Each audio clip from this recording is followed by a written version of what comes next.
Alors, quand on lit la Bible, on comprend que lorsqu'on parle de péché, il y a le péché avec le péché sans S et le péché avec S. Mes chers amis, je vous salue dans le nom de notre Seigneur Jésus-Christ. Nous retrouvons une fois de plus dans le cadre de notre plateforme Jésus-Christ te cherche. Aujourd'hui, nous allons partager les thèmes de notre 22e numéro de notre traité Jésus-Christ te cherche, bien-aimés, renonçons au péché d'enfermement. C'est notre 22e traité, mais ce n'est pas forcément notre 22e vidéo. Donc les vidéos ne concordent pas forcément les numéros avec les traités. Alors, bien-aimés, renonçons au péché d'enfermement. D'abord, qu'est-ce que c'est que le péché? On peut le définir de manière simple, toujours d'après la Bible, que le péché, c'est la transgression de la loi. La Bible dit dans 1 Jean chapitre 3, verset 4, le péché, c'est la transgression de la loi. Et on voit dès le début que Adam et Ève avaient reçu un commandement de Dieu. Et ils n'avaient pas obéi à ce commandement et ils ont fini par le transgresser. Et donc, ils ont désobéi à la loi. Et le péché amène les conséquences. On peut le lire également dans Romains chapitre 5, verset 12, qui dit que comme par un seul homme, le péché entre dans le monde, et avec le péché, la mort. Bref, le péché, c'est désobéir à la loi de Dieu, transgresser la parole de Dieu pour tous les hommes en général et particulièrement pour ceux qui sont en communion avec Dieu. Alors, quand on lit la Bible, on comprend que lorsqu'on parle de péché, il y a le péché avec le péché sans S et le péché avec S.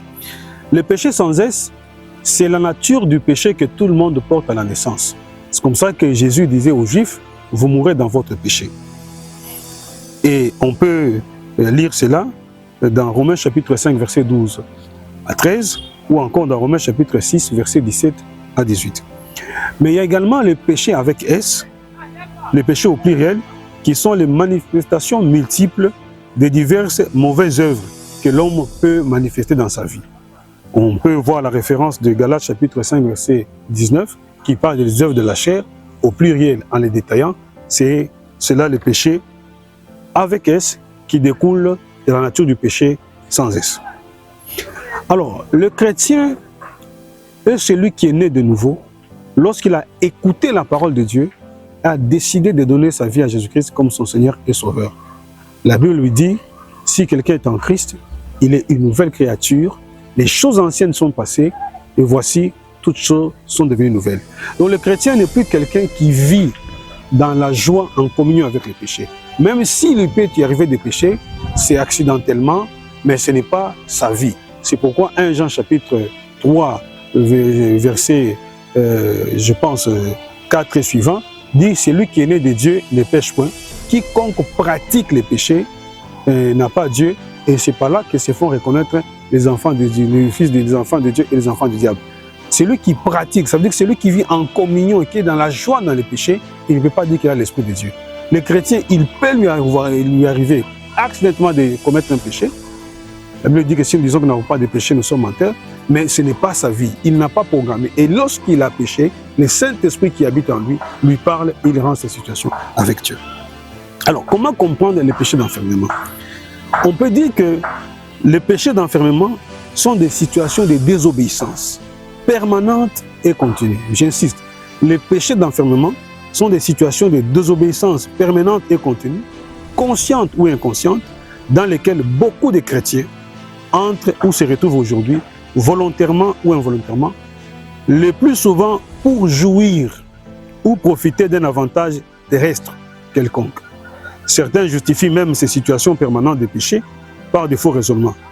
Les passages bibliques qui semblent mieux expliquer cette situation de péché d'enfermement, c'est Psaume chapitre 1er, verset 1er, qui dit « Heureux l'homme qui ne marche pas selon les conseils des méchants, qui ne s'arrête pas sur la voie des pécheurs. » Le fait de s'arrêter sur la voie des pécheurs pour un chrétien, c'est qu'il s'enferme dans un péché.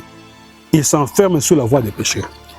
Alors, on peut donner quelques exemples des péchés d'enfermement pour édifier nos auditeurs bien-aimés.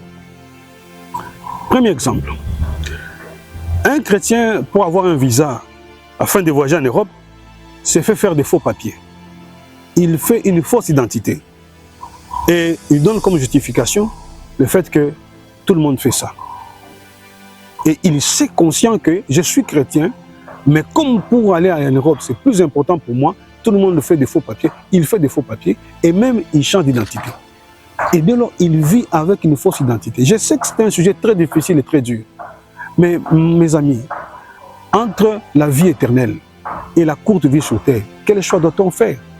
Jésus lui-même n'a-t-il pas dit, à quoi sert-il à un homme de gagner le monde entier s'il perdait son âme? Je sais que c'est un sujet difficile, mais le chemin de la gloire, c'est celui que nous devons prendre. Car il est dit, plusieurs prennent les chemins larges qui mènent à la perdition, mais les chemins petits, étroits, on n'a pas besoin de le prendre. Deuxième exemple, un pasteur trouvant tout à coup que sa femme n'est plus tout à fait belle et que, au nom soi-disant d'une révélation, dit qu'il a besoin d'une femme de ministère, il renvoie sa femme qui n'a jamais surprise à l'adultère. Et il prend notre femme, il s'est enfermé dans un péché. Ce péché s'appelle l'adultère. Il est dans l'adultère et cette femme qui vit avec lui est dans l'adultère.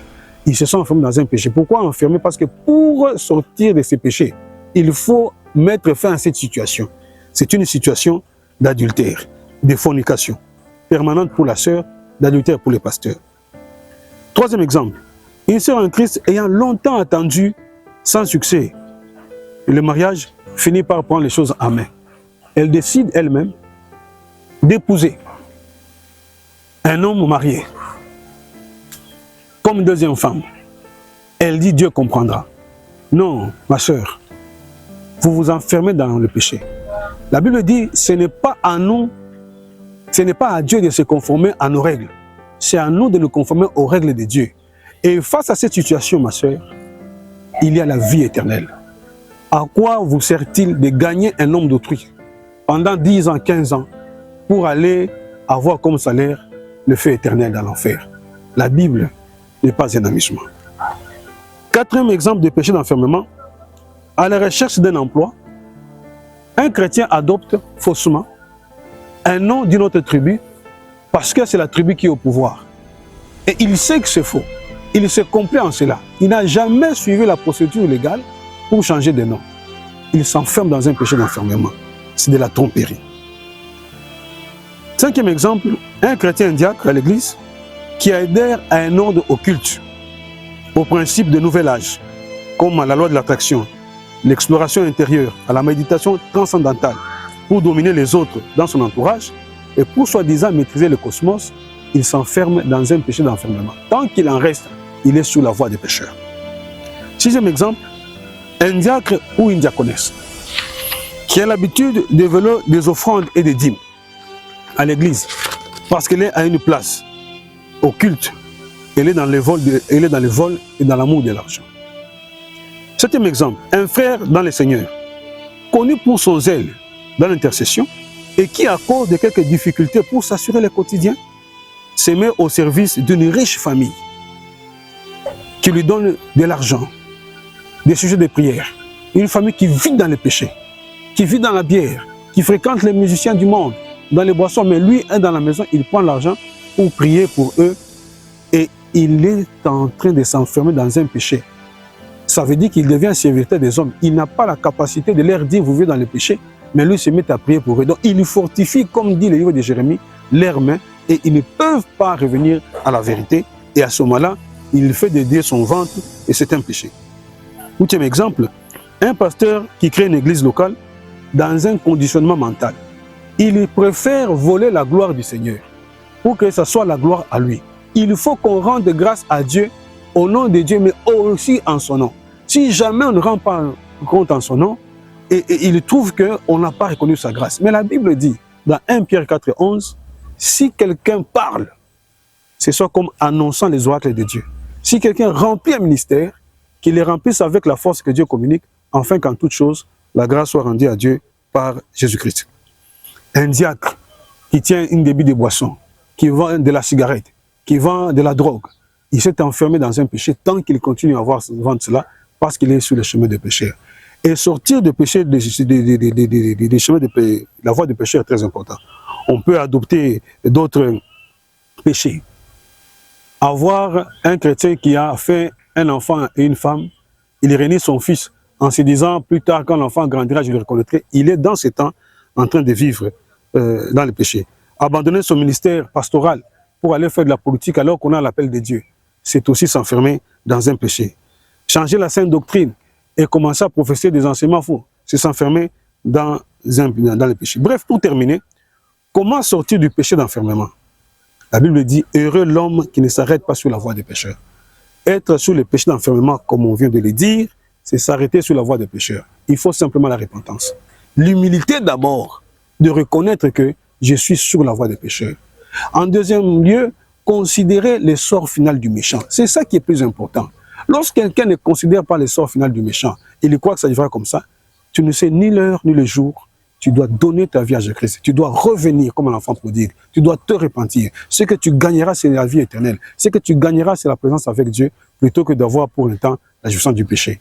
La Bible dit, c'est par la foi que Moïse, devenu grand, refusa d'être appelé fils de la fille de Pharaon. Il préféra être maltraité avec le peuple de Dieu, plutôt que d'avoir pour un temps la jouissance du péché. Le péché d'enfermement à la jouissance, ce n'est que pour un temps. Mais la vie éternelle, c'est pour toujours. Mais si on s'y reste, la condamnation sera éternelle. Que Dieu nous aide à comprendre, nous tous, si nous sommes dans de telles erreurs, à en sortir et à la gloire de Dieu. À la prochaine et que Dieu vous bénisse.